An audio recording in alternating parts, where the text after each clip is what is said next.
tardes a todos, a todas, a todos. Un gusto, un placer estar acá. Felicitarlo a Fernando por armar un espacio como este, un espacio básicamente de discusión, de debate. No tengo certezas, tengo muchísimas dudas, inquietudes y preguntas. Vengo trabajando temas de cuerpo, de géneros y de sexualidades hace casi 30 años. Más que nada en el campo de la historia, en el campo de la educación y de la educación física también. Y sobre todo la idea es, en todo caso, partir de algunos principios, algunos puntos de partida para discutir cuestiones vinculadas con la educación de los cuerpos y sus efectos en relación a las sexualidades, a los géneros, a las emocionalidades, a los placeres, etc. Antes de transitar por una aventura que no sé muy bien hacia dónde va a llegar, y eso es bueno, creo que es excelente en términos pedagógicos. Agradecer también al director que está presente, a profes, amigos y compañeros, y bueno, reiterar de nuevo el agradecimiento a Fernando y a ustedes que están aquí presentes. La charla que organicé en esta ocasión básicamente tiene 2 o 3 principios o puntos de partida que a mí me permiten organizar la discusión. Los principios y puntos de partida sobre los que voy a, de alguna manera, desandar conceptualmente algunas cuestiones vinculadas con los cuerpos, los géneros, las sexualidades, en el campo de la educación física y de los deportes, son simplemente eso, puntos de partida. Son principios que pueden ser también cuestionados, pueden ser revisados, así que está abierta a la revisión y a la discusión esos principios que a mí me van a permitir en todo caso organizar la discusión.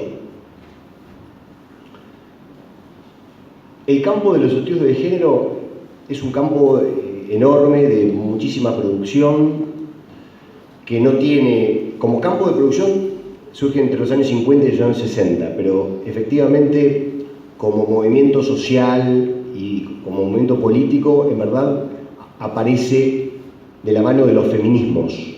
Los feminismos, según la historiografía más sesuda en el tema, digamos, se configuran con muchísima fuerza como movimientos sociales y políticos de reivindicación de algo que es central en la modernidad, que es el concepto de ciudadanía, en el siglo XVIII, con las revoluciones burguesas, ¿no? Si bien siempre estamos hablando de, en todo caso, movimientos muy vinculados con una cierta forma de pensar, en este caso la ciudadanía y sobre todo la feminidad.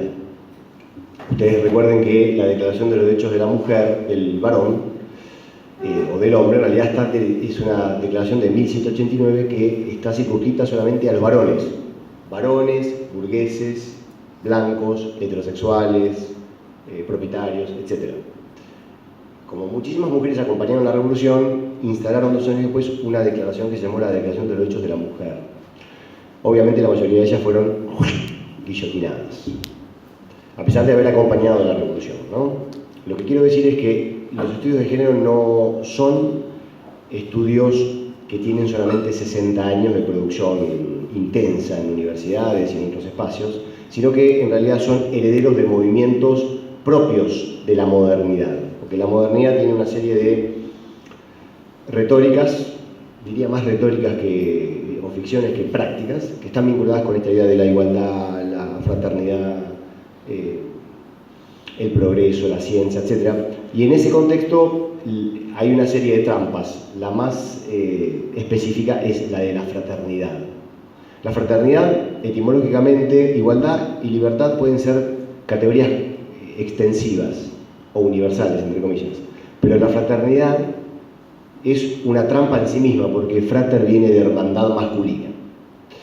Habría que pensar si el campo de la educación física y de los deportes ha potenciado una hermandad masculina o una ciudadanía en términos decimonónicos del siglo XIX, ¿no?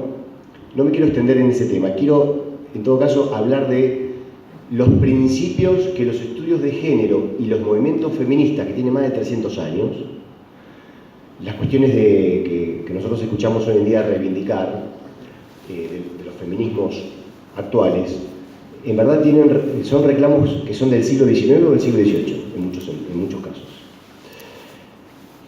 Muchos de los movimientos que hoy en día se han materializado tienen una fuerte herencia en los, entre comillas, inicios de la modernidad. Y eso hay que, digamos, ubicarlo en términos históricos. Ahora bien, ¿cuáles son los principios que quisiera compartir con ustedes para repensar las prácticas de la educación física y los deportes en clave de género? En primer lugar, yo diría que pensar en clave de género implica revisar algo que es central, y es, de alguna manera, desnaturalizar al cuerpo como un hecho natural. Desnaturalizar a la sexualidad como un hecho meramente biológico.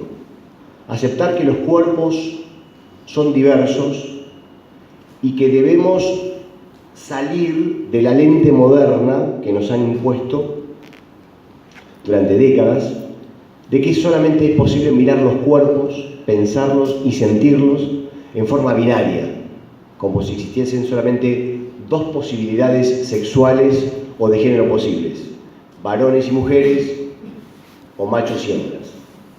En realidad todos sabemos, y más si vivimos en este país, que la realidad social está llena de matices, ¿sí? Que pensar en blanco, negro, alto, bajo, macho, hembra, es un reduccionismo que está vinculado con cómo ciertos dispositivos discursivos se han instalado en nuestra psique y nos han permitido mirar algo que en verdad es una mirada entre muchas otras. Pensar en clave de género es de alguna manera, entonces, desnaturalizar cuestiones que son absolutamente producciones culturales. Los cuerpos, los géneros y las sexualidades forman parte de, entre comillas, como diría Bourdieu, el arbitrio cultural. Como diría Foucault, es imposible pensar los cuerpos, los géneros, las sexualidades, las emociones por fuera del lenguaje de los discursos. No es que está el cuerpo afuera neutramente y sobre él se escriben sentidos. Es el propio lenguaje, el propio discurso el que acompaña, junto con la descripción de ese cuerpo, un determinado sentido. Los tres principios que quisiera mencionar aquí son los siguientes. El primero, seguramente el director de esta casa de formación lo reconoce rápidamente. Por favor. Es un principio que planteó una de las, yo creo, unas grandes filósofas del siglo XX. Tiene más de 15 grandes libros. Tiene una enorme producción, Simone de Beauvoir. Pero hay uno en particular que los que trabajamos temas de género lo hemos leído. El libro se llama El segundo sexo, lo pueden googlear, es un libro bellísimo. Y en una parte de ese libro, en el año 49, hay que ubicarse en el año 49, ¿no? Luego de la Segunda Guerra Mundial, ella plantea algo así como este axioma: no se nace mujer, sino que se llega a serlo. Hoy en día quizás es una afirmación que, entre comillas, para ciertos sectores sociales, sobre todo para el ámbito de las ciencias sociales, no tendría mayor, entre comillas, discusión, a pesar que todos los estudios de los años 80 y 90 discuten esta afirmación, sobre todo Judy Butler. Pero no me voy a meter en ese tema, simplemente quisiera iluminar parte de lo que quiso señalar Simone de Beauvoir o los efectos que generó con esta afirmación. Esta afirmación, literalmente, lo que está instalando es la idea o la posibilidad de pensar, de invitar a pensar que la feminidad no es un hecho natural, que la feminidad no está determinada por la biología, que la feminidad es un recorrido, un camino, un tránsito que puede ser realizado de muchas maneras posibles y que en el caso de Simone de Beauvoir, en el contexto del segundo sexo, ese libro tan famoso, ella ubica a la mujer como lo otro, como la otra, como la otredad, como la noche, como la reproducción, como todo aquello que está connotado en términos culturales negativamente. Y entonces la discusión que instala Simone de Beauvoir, que insisto, no es que la instala, sino que ya viene de muchísimas décadas, de la mano de los feminismos del siglo XVIII, pero lo que sí instala Simone de Beauvoir en términos más de campo de producción es repensar una serie de cuestiones, sobre todo aquellas vinculadas con el campo de la educación y el campo deportivo. ¿Y eso qué significa? Significa, en primer lugar, aceptar que la feminidad es una construcción social, cultural e históricamente situada. El concepto de feminidad varía de cultura en cultura. En algunas culturas la feminidad deseable tiene ciertos sentidos y la indeseable tiene otros. ¿En relación a qué? A las dimensiones que ustedes quieran identificar. La vestimenta deportiva, por ejemplo,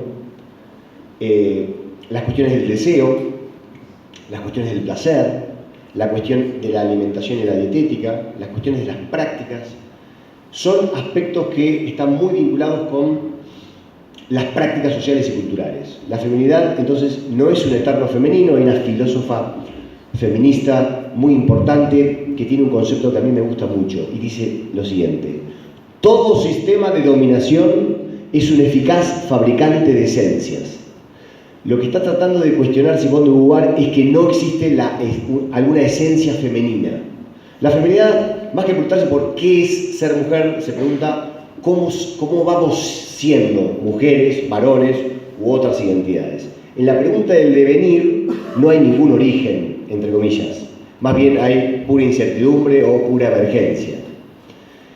Y en el ámbito deportivo esto es muy importante, porque se ha pensado que nacer con ciertos genitales, entre comillas, si es que tal cosa existe, porque la teoría queer va un poco a cuestionar algunas afirmaciones de este tipo, pero aceptemos que, entre comillas, es posible pensar que hay órganos genitales, entre comillas, femeninos, vagina, clítoris, etc.